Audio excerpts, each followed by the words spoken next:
Photocopy मैंने इसलिए नहीं की थी क्योंकि हमारे पास फोटोकॉपी का चार्ज 5 रुपए है, क्योंकि हम प्रिंटर से करते हैं मैडम, हम फोटोकॉपी वाली मशीन से नहीं करते हैं। आधार कार्ड के हम 5 रुपए लेते हैं, जो एक 2 साइड होता है एक ही पेपर पे, तो 5 रुपए लेते हैं।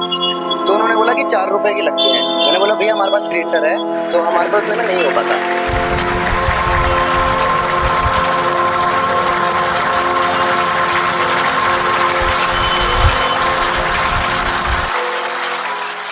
ब्रह्मपुरी इलाका तो हमारा घर है, हमारे घर में घुस के कुछ करते हैं, हमारी बहन बेटियां भी रहती है, माँ भी रहती है। कल को हमारे साथ कुछ गलत हो जाए, हमारे साथ पुलिस वालों ने इंसाफ नहीं करा तो अब कौन करेगा? इसलिए हमें मीडिया का सहारा लेना पड़ रहा है।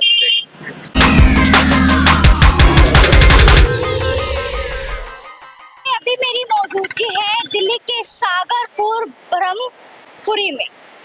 और देखिए आज मैं आपको एक ऐसी खबर दिखाने जा रही हूँ। देखिए हजारों लाखों करोड़ों रुपए का तो झगड़ा आपने बेशक सुना होगा, लेकिन अगर मैं बात करूँ 1 रुपए के पीछे का झगड़ा, तो जी हाँ, यहाँ पर 1 रुपए के पीछे एक ऐसा झगड़ा हो जाता है, हारने को उतर जाता है। देखिए आप मेरे पीछे अगर दुकान देखेंगे तो ये दुकान है पर मोबाइल की दुकान, यानी कि यहाँ पर फोटोकॉपी भी की जाती है। देखिए सामने से एक युवक आता है और वो फोटोकॉपी इस दुकान में करवाने के लिए आता है। और मैं आपको बता दूं कि जो यहाँ पर फोटोकॉपी की जाती है, यानी कि प्रिंट आउट जो किया जाता है, वो 5 रुपए का किया जाता है। दुकानदार 5 रुपए मांगता है तो वो युवक मना कर देता है कि मैं 4 रुपए ही दूंगा, हर जगह 4 रुपए की फोटोकॉपी होती है, तो मैं तुम्हें 5 रुपए क्यों दूं? के बीच ये झगड़ा शुरू हो जाता है। ये जो झगड़ा है, जिस युवक से झगड़ा शुरू हुआ था, वो सोनू नाम का युवक बताया जा रहा है। मैं पीछे के गेट की बात करूं तो वो 15 से 20 जने आते हैं और इस दुकान में देखिए जाके घुस जाते हैं। और मैं बता दूं आपको कि यहीं से झगड़ा शुरू होता है।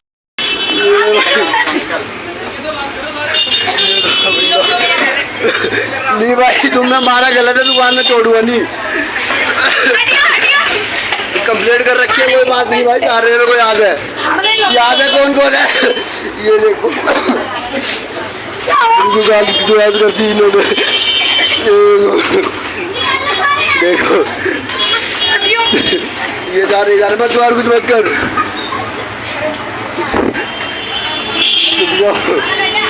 वो दांत देखिए बांध रहे मुझे कहते मत बोल, अरे मत बोल बाहर अंदर।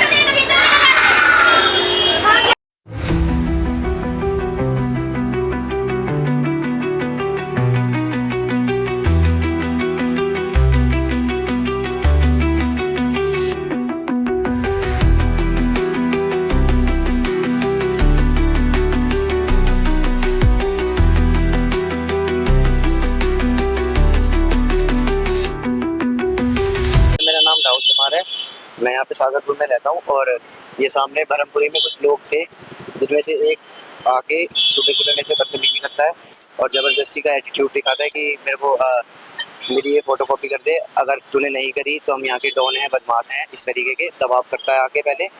और फिर मैंने उसको मना कर दिया कि मैं नहीं करूँगा, तो उसके बाद वो 3-4 बार आके मेरे को धमकी देता है।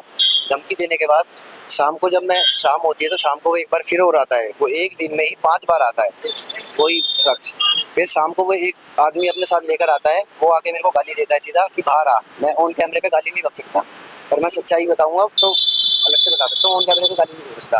तो उन्हें गाली देकर बोला बाहर आ, तो मैं बाहर नहीं आया। तो उन्होंने फिर थोड़ी देर 5 मिनट यहाँ पे रुका, मैंने उनकी वीडियो बना ली। तो उन्होंने 5 मिनट में फिर एक फ़ोन मारा। फ़ोन मारने के बाद सामने से कम 25 से 30 लड़के आए, जो ये ब्रह्मपुरी में ही रहते हैं सारे, ये ग्रुप बना के रहते हैं, ये किसी के साथ भी ऐसे करते हैं। और ये सारे आके सीधा दुकान पे अंदर घुसे, जिसमें से 6 से 7 लोग आते ही अंदर घुसे। उन्होंने घुसते ही मारना चालू कर दिया, कोई बात नहीं करी। उसमें इतने बड़े बड़े लोग, एजिड लोग थे, वो चाहते तो बात कर सकते थे, प्यार से पूछ सकते थे कि बातें क्या क्या हुई है, पर उन्होंने कुछ नहीं पूछा। उन्होंने सीधा अंदर आके सीधा हाथापाई करनी चालू करी। और उसके बाद मेरे छोटे भाई को पता लगता है कि यहाँ पे लड़ाई हो रही है, तो वो घर से आता है उठ के। उस दिन उसकी तबीयत खराब थी, वो फिर भी वो उठ के आता है। जैसे ही वो उठ के आता है, उसको भी अंदर ले लेते हैं और उसको भी और मेरे को, दोनों को मारते हैं। और आप सामने देख सकते हैं यहाँ सब तोड़ फोड़ करके गए हुए हैं। आपने फोटोकॉपी क्यों नहीं की थी? फोटोकॉपी मैंने इसलिए नहीं की थी क्योंकि हमारे पास फोटोकॉपी का चार्ज 5 रुपए है, क्योंकि हम प्रिंटर से करते हैं मैडम, हम फोटोकॉपी वाली मशीन से नहीं करते हैं। आधार कार्ड के हम 5 रुपए लेते हैं, जो एक 2 साइड होता है एक ही पेपर पे, तो 5 रुपए लेते हैं। तो उन्होंने बोला कि 4 रुपए के लगते हैं। मैंने बोला भैया हमारे पास प्रिंटर है, तो हमारे पास उतने में नहीं हो पाता। उन्होंने बोला अच्छा हर जगह 4 लेते हैं तो आप 5 कैसे लोगे। उस चक्कर में फिर वो और विवाद बढ़ा और वो गाली देते ही गए। उसके बाद फिर मतलब धमकी भी दी, 1 रुपए सिर्फ 1 रुपए के लिए। अगर वो मुझे प्यार से कह देते कि मेरे पास पैसा नहीं है या फिर वो 1 रुपया कम है तुम कर दो, तो मैं कर देता। मेरे को भी कोई, आपने उस दिन ही रेट बढ़ाए थे या पहले से ही आपके नहीं, रेट? मेरा पहले से ही है, मैंने लगा भी रखा है यहाँ पे। 3 रुपए फोटोकॉपी का है मेरा और 5 रुपए उसका है, क्योंकि हम प्रिंटर से करते हैं। बस 1 रुपए का डिफरेंस था। वो तो देखो नॉर्मली कहीं भी चले जाओ आप, हर जगह 5 रुपए मिल ही जाता है कहीं ना कहीं। अब ये नहीं कहता मैं कि सब नहीं करते, जो प्रिंटर से कर रहा है 5 के ही करता है ज्यादातर। मैंने फिर कंप्लेंट की थी। मैंने कंप्लेंट करने के बाद मुझे 8 बजे थाने में लेके जाते हैं। फिर थाने में 8 बजे से लेके 1 बजे तक बैठा के रखते हैं। कोई कार्रवाई, हाँ जी, कोई कार्रवाई नहीं होती है। फिर मैं उसके बाद में एमएलसी करने के लिए हमें खुद जाना पड़ता है, जिसमें मेरे भाई को भी चोट आई थी उस लड़ाई में। मुझे भी मारा गया था, उसको भी मारा गया था। हम दोनों को एमएलसी करने के लिए गए थे वहाँ पे। फिर हम खुद ही अपने आप ही, थाने से हमें कोई सपोर्ट नहीं दिया एमएलसी की। उन्होंने हमें बोल दिया था आप वहाँ चले जाओ, आप खुद ही करा लो। तो हम खुद ही गए, वहाँ से कोई भी पुलिस वाला हमारे साथ नहीं था। वहाँ जाने के बाद हमने खुद सब अपने आप ही पता करा, इन्वेस्टिगेशन खुद ही की है वहाँ पे क्या होता है करके। फिर हम थाने में वापस आए हैं। थाने में वापस आने के बाद हम 4 बजे वहाँ से गए हैं। उसके बाद नेक्स्ट डे इनको बुलाया जाता है 2-3 बजे के आसपास। इनको सामने वालों को बुलाया जाता है। इनमें से सिर्फ कम से कम मारने वाले 20-25 लोग आए थे साथ में, ज़्यादा ही थे। सिर्फ 2 लोगों को अंदर बिठाया जाता है। सिर्फ 2 ही थे वहाँ पे, और किसी को नहीं बुलाया गया, सिर्फ 2 ही थे। उन दोनों में भी वहाँ पे अकड़ थी कि भाई दबाव कर रहे थे कि प्लेट को वापस ले ले, इनको दिक्कत आएगी आगे लाइफ में, तुझे दिक्कत कर देंगे। फैमिली भी रहती है यहाँ पे मेरी, हम 3 भाई हैं, रहते हैं, सबकी अपनी अपनी शॉप है। तो वो उस तरह के दबाव बना रहे थे, आप समझ सकते हो मैं क्या कह रहा हूँ। तो उस तरीके का दबाव रख रहे थे कि इस कंप्लेंट को वापस कर दे, नहीं तो जीने नहीं देंगे आगे तक, मतलब दिक्कत। हाँ, कॉम्प्रोमाइज़ का दबाव कर रहे थे। पुलिस ने कुछ नहीं किया। पुलिस ने, हमारे आईजी साहब को मैंने 2 बजे फ़ोन, उन्होंने बोला कि तेरे पास एविडेंस है तो कोई वीडियो दिखा मुझे। मैंने उनके हाथ में फ़ोन दिखाया अपना। तो जो मैंने इनकी ग्रुप की वीडियो बनाई थी एक, मैंने 6 वीडियो टोटल बनाई थी, उसमें से एक वीडियो ग्रुप की थी इनकी। तो आईजी साहब ने वही वीडियो डिलीट मार दी जो ग्रुप की थी, जिसमें बाकी 2 लड़के की तो थी। जो ग्रुप की जो वीडियो थी वही उन्होंने डिलीट मारी, और रिसेंट डिलीट से भी जाके डिलीट मारी। मैंने फ़ोन जाके चेक किया तो उसमें से डिलीट थी। क्या नाम था आईओ का नाम था रोहन दबास, SI रोहन दबास नाम है उनका। उन्होंने ये सब, वो चाहते तो सपोर्ट कर सकते थे, साथ दे सकते थे, उन्होंने ऐसा कुछ नहीं किया। उन्होंने एविडेंस मिटाया। गायब एक्चुअली क्या है कि मेरे को कम से कम 4 से 5 लोग मार रहे थे। तो मेरी जेब में कैश पड़ा था और थोड़ा गले में भी कैश था। तो टोटल मैंने हिसाब कर लगाया तो उसमें 15-16 हज़ार रुपये थे, जिसमें से 1000-1200 रुपये जेब में रह गए। और 2 फ़ोन में से एक फ़ोन की डिस्प्ले ख़राब हो चुकी है और एक फ़ोन मिसिंग है।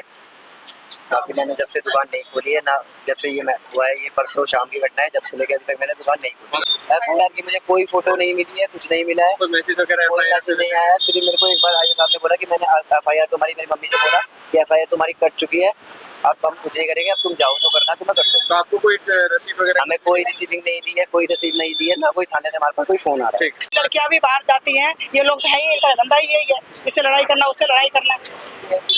हमारे बच्चे हैं, छोटे छोटे बच्चे स्कूल जाते हैं, हम भी बाहर निकलते हैं, हमारी लड़कियां बाहर निकलती हैं।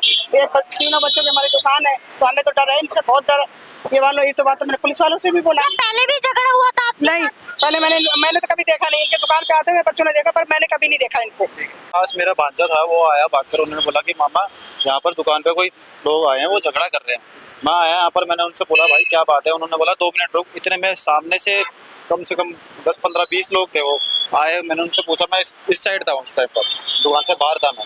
वो आते ही उन्होंने क्या करा, सीधा दुकान के अंदर घुसने के लिए हुए। मैंने कहा मैं अपने भाई को बचाऊंगा, पहले मैं भी दुकान के अंदर घुसा। वो मेरे पीछे पीछे दुकान के अंदर घुसे, इसको मारा, मेरे को मारा। मेरे यहाँ पर चोट भी आई थी, मेरे पास रिकॉर्डिंग वीडियो वगैरह सब कुछ है, मेरे ब्लीडिंग भी हुई थी। उन लोगों ने मारा, सबको मारा। उसके बाद हमारी सिस्टर आई, एक सिस्टर हमारी ये रही, एक सिस्टर और है। उसके बाद जब मेरी सिस्टर को पता चला, हमारी दोनों सिस्टर आई भागकर, मेरी सिस्टर ने स्प्रे वगैरह मारा। जब हमारी सिस्टर आई उसके बाद वो लोग लड़के बाहर निकले, तो उसके बाद सीधा लड़के चले गए। उसके बाद हम लोग उसके बाद थाने गए, कंप्लेंट करी, कुछ भी अभी तक कोई भी एक्शन नहीं, तरफ से कोई भी कुछ भी नहीं हुआ अभी तक।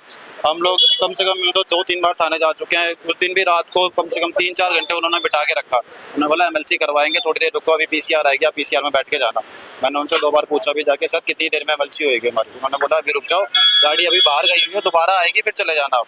रात को 1 बजे जब हमने दोबारा PCR पे कॉल किया, तब वो कहते हैं कि आप एक काम करो, आप ऑटो रिक्शा कर लो या बाइक कर लो, मैंने आपकी रिक्वेस्ट भेज दी है, आप जाके वहाँ पे MLC करवा लो। उसके बाद हम वहाँ पर गए, हमारी एमएलसी हुई, एमएलसी होने के बाद हम यहाँ पर आए। उसके बाद सामने कॉलोनी में ही रहते हैं यहाँ पर सारे। पहले भी कभी देखा है क्या? बहुत बार देखा है, बहुत बार देखा है, बहुत बार झगड़ा करते हैं। आप यहाँ पे किसी से भी पूछोगे तो ये है कि मतलब वो दादागिरी दिखाते हैं कि हमारी कॉलोनी, हमारा गढ़ है, कोई हमसे फालतू नहीं बोलेगा। हम कुछ भी ऐसा कर सकते हैं। क्यों कि वो अपनी दादागिरी दिखाते हैं? मैडम ये कॉलोनी आप यहाँ पे आसपास किसी से ही पूछ लेना, बरमपुरी कॉलोनी इसी चीज के लिए बदनाम है बस। जो लड़के यहाँ पर आए थे ना, जिससे बहसबाजी हो रही, तो ये कहते हैं कि हम तिहाड़ जेल में काम करते हैं। अच्छा, हमने बोला आप तिहाड़ जेल में काम करते होगे, हम नहीं करते, हम अपना काम धंधा करते हैं। तो कहते हैं जेल में काम करते हैं, उससे क्या? वो कहते हैं कि हम तिहाड़ जेल में काम करते हैं। प्रधान की बात ये है कि जी जिनसे हुई थी ना बहसबाजी, उनका जो लड़का है, सुनने में ऐसा है कि वो यहाँ का इस कॉलोनी का प्रधान है, क्योंकि इन्होंने ये कॉलोनी अपनी अलग से बना रखी है। ऐसा नहीं कि सागरपुर में कॉलोनी आती, इन्होंने अपनी अलग से कॉलोनी बना रखी है कि बरमपुरी इस नाम से फेमस कर रखी है कॉलोनी। ये कहते हैं कि हमारी कॉलोनी में कोई घुस नहीं सकता, हमारी कॉलोनी में कुछ हमारा कुछ कर नहीं सकता। और मेरे चोट भी लगी हुई है ऊपर, मैं देख नहीं पाया, रात को मैंने कपड़े उठाए तो देखा है मैंने, बहुत चोट है, पीछे भी चोट है मेरे। और मारते वक्त उन्होंने मेरी कैप लगी हुई थी, ये कैप भी तोड़ दी है, ये देखो कैप भी तोड़ दी है और नुकसान भी काफ़ी किया हुआ है। ब्रह्मपुरी इलाके का झगड़ा, सागरपुर थाने में नहीं हुई एफआईआर दर्ज। मेरी मौजूदगी है दिल्ली के सागरपुर थाने के बाहर। देखिए ये पूरा झगड़ा फोटोकॉपी पे होता है, यानी कि 1 रुपए के पीछे ये पूरा झगड़ा होता है और मार पिटाई पर उतर जाता है। वहीं दुकानदार का परिवार सागरपुर थाने में पहुंचता है, एफआईआर दर्ज करवाने पहुंचता है, लेकिन सागरपुर थाने की पुलिस एफआईआर दर्ज नहीं करती। और मैं आपको बता दूं कि एमएलसी भी उन लोगों ने खुद ही करवाई। मैं इस झगड़े से बस एक ये सबक लोगों को लेना चाहिए कि पूरी दिल्ली में ना कानून व्यवस्था के नाम पे जीरो है। कोई भी नाबालिगों का ग्रुप किसी को भी चक्कुओं से गोद देता है, मार देता है। सेम तरुण केस देख लो, कोई भी भीड़ इकट्ठी होकर किसी को मार देती है। पुलिस वाले व्यवस्था के नाम पे जीरो है, प्रशासन कुछ भी नहीं है। दिल्ली की शासन प्रशासन सिर्फ राम भरोसे समझ लो आप, कोई फायदा नहीं उसमें। तो लोगों को बड़ा केयरफुल रहना पड़ेगा, दिल्ली क्राइम कैपिटल बनती जा रही है। बाकी वो झगड़ा तो हुआ है।